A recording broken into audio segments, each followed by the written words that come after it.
Welcome back to The Deep Dive, the show where we take your sources, your curiosities, and unpack them into powerful, actionable insights. Have you ever landed on a website and just Yeah. felt that immediate, visceral frustration? Oh, yeah.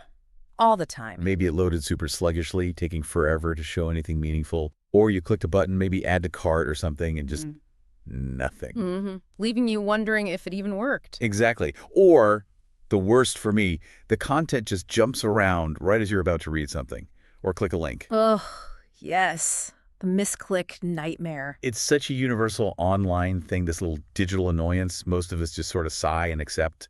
But what's actually happening behind the scenes to cause that feeling? Well, that's what we're digging into today. Today, we're diving deep into the invisible forces that shape our digital experience. Core Web Vitals.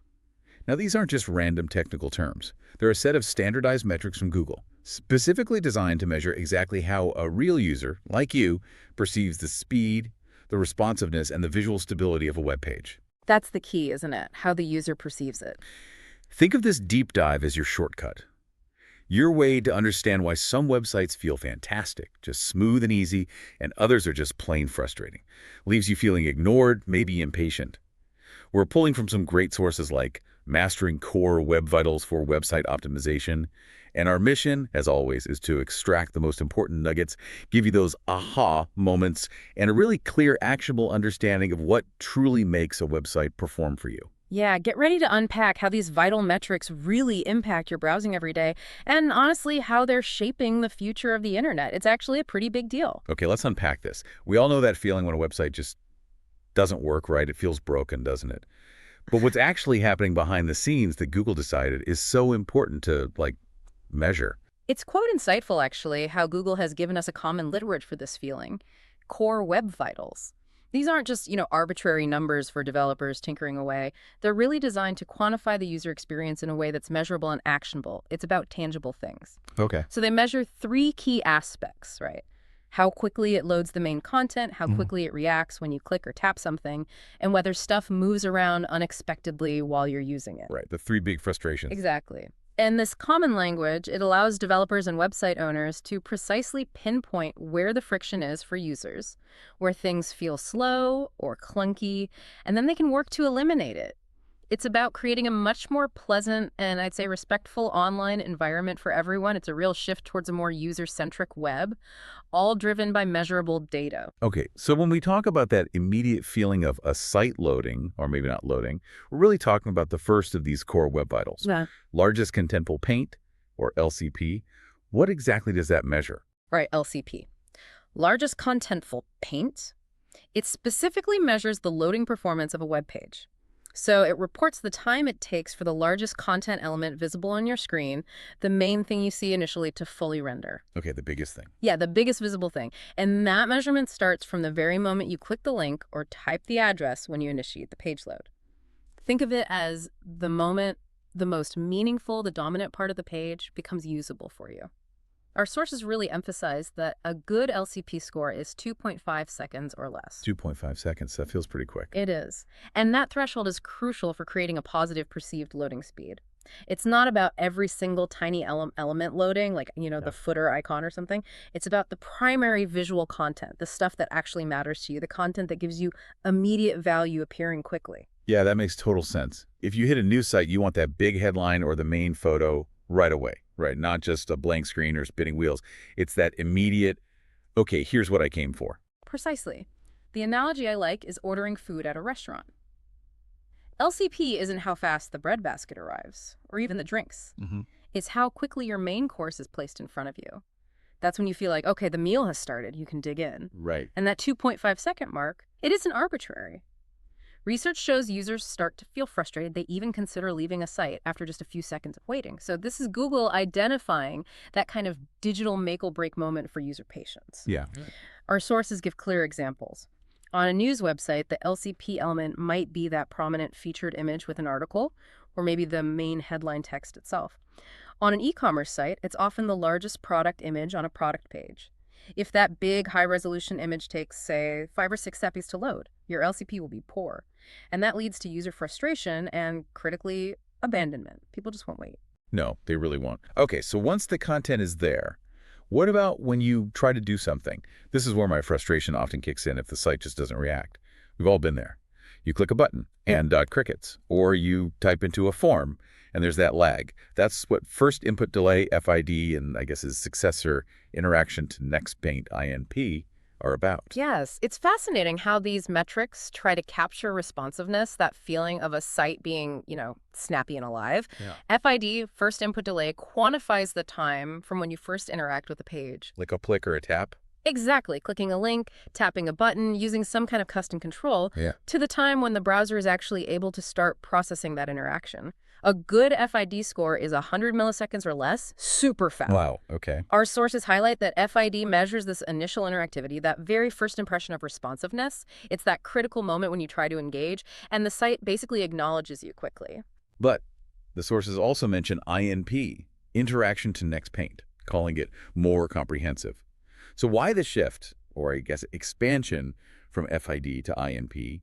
What does INP add to the picture? That's a really important question, and it's about capturing a truer, more sort of holistic sense of a site's overall responsiveness throughout your entire session, not just that very first click. While FID only looks at the first interaction, INP considers all the significant interactions throughout the lifespan of your visit to that page. All of them. Okay. Well, the major ones. It measures the time it takes for the website to respond visually, to actually paint the next frame after any significant user interaction.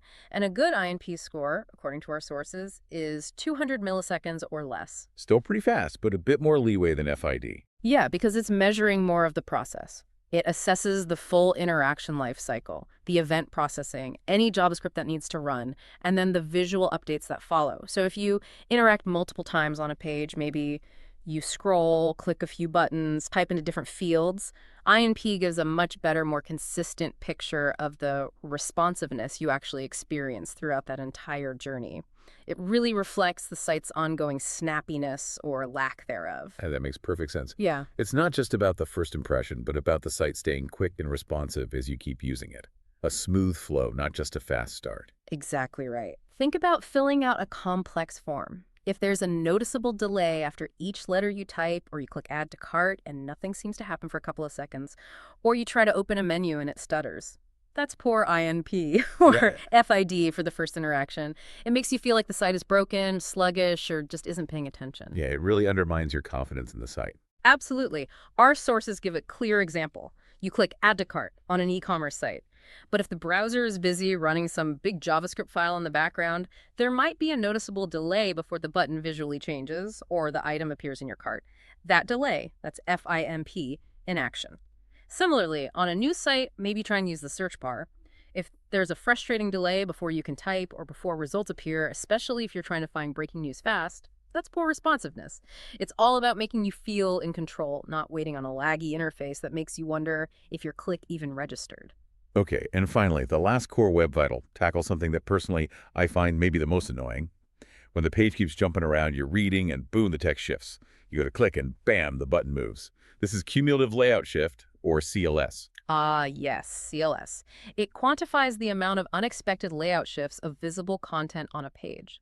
The goal, the ideal state, is for a site to be visually stable, predictable. Predictable, yeah. It should provide a smooth browsing experience. A good CLS score is Bantley 0.1 or less, very low. So basically, almost no shifting at all. Ideally, yes. You just described the perfect frustrating scenario. You're reading an article, or you're just about to tap a button, and suddenly an ad loads above it, or an image pops in, pushing the text or the button down the page. Right, and you lose your place, or worse, you click the wrong thing entirely. Exactly. That's CLS in action. And it can be incredibly frustrating. It's like someone keeps moving the book while you're trying to read it. It just feels unstable, chaotic even. So how is it measured? Is it counting how many things shift? It's a bit more clever than that. The score basically combines two factors: how much space on the screen the unstable elements take up, the impact fraction, and how far those elements have moved, the distance fraction. Okay. So a big thing moving a little bit is bad, and a small thing moving a long way is also bad. Precisely. Both contribute significantly to a poor score and that jarring feeling. Our sources offer several vivid examples. Reading an article, and suddenly an image or an ad loads, pushing text down. You lose your place, have to scroll back, feels disruptive. Or on an e-commerce site, maybe you're looking at product details and the images load after the text around them, causing everything to jump and making it hard to read or click the right size or color option. Yeah, does definitely had that happen. And a hypothetical scenario from our sources really captures it. A user is just about to click a Buy Now button when an image above it suddenly finishes loading, pushes the button down, and the user accidentally clicks an unrelated ad or link instead. Oh, that's the worst. It is. These are all real-world examples of high CLS directly impacting your ability to use a page effectively. It feels like the site is actively working against you sometimes. Hashtag 2. Why these vitals matter to you, the user, and website owners. Okay, so we've unpacked these Core Web Vitals, LCP for loading, FINP for responsiveness, CLS for stability. Beyond just being, annoying on a personal level, why do these numbers really matter in the grand scheme of things? For us as users, sure, but also for the people who build and run these websites. Well, if we connect this to the bigger picture, these metrics directly tie into really crucial outcomes for both users and the businesses behind the websites. It's not just about having a nice-to-have feature or hitting some abstract technical goal. It genuinely impacts fundamental business objectives and, maybe more importantly, your day-to-day experience of the internet. Right. I mean, the primary reason Core Web Vitals even exist is to fundamentally enhance your user experience. A website that loads its main stuff quickly, responds instantly to your clicks, and doesn't jump around. It's just more enjoyable to use, isn't it? Absolutely. Less stressful. Exactly. It reduces frustration, creates a seamless, intuitive interaction. It makes you feel in control, respected as a user even. And I guess that increased satisfaction has a ripple effect. It's not just about that one visit feeling good. Definitely not. This increased satisfaction leads directly to higher user engagement.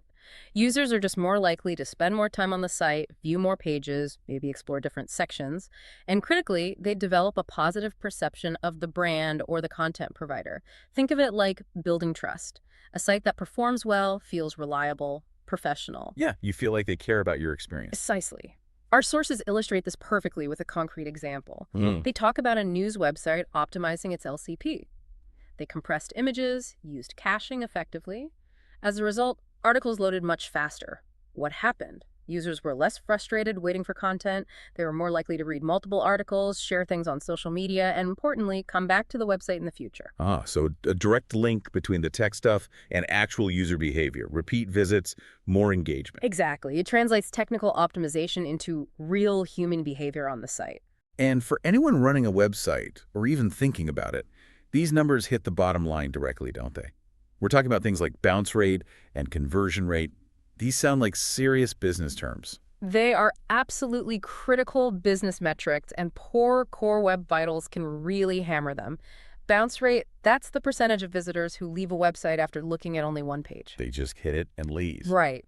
A high bounce rate usually means users aren't finding what they want, or more often with performance issues, they're having such a negative, frustrating experience that they just give up immediately. Our sources give clear examples. An e-commerce site with slow loading times might see a huge bounce rate. People get impatient, they leave, they go shop somewhere else. That's a lost sale before it even starts. Yeah, you click away pretty fast if it's slow. Or a blog with a really cluttered, confusing layout, maybe stuff jumps around a lot, high CLS that might also have a high bounce rate because users struggle to find the info they need and just give up, feeling overwhelmed. So people are literally bouncing off the site because of these issues. Okay? And then there's conversion rate. That sounds like the ultimate goal for a lot of businesses online. It often is. Conversion rate is the percentage of visitors who complete a desired action. That could be making a purchase, signing up for a newsletter, downloading something, filling out a contact form, whatever the site wants you to do. The main goal, yeah. Right. And a poor user experience, which is directly measured by Core Web Vitals, can significantly slash those conversion rates. Our sources emphasize this. A website with a complicated or unresponsive checkout process, think a place order button that lags, or address fields that don't respond quickly, users get frustrated, they abandon their carts, lost revenue right there. Definitely been there. Or a site with unclear calls to action, or maybe layout shifts causing users to misclick. That can also hurt conversion rates because users aren't sure what to do next, or worse, they click the wrong thing and get sidetracked or annoyed. In essence, poor Core Web Vitals directly translate into tangible, measurable missed business opportunities, lost sales, lost leads, lost subscribers.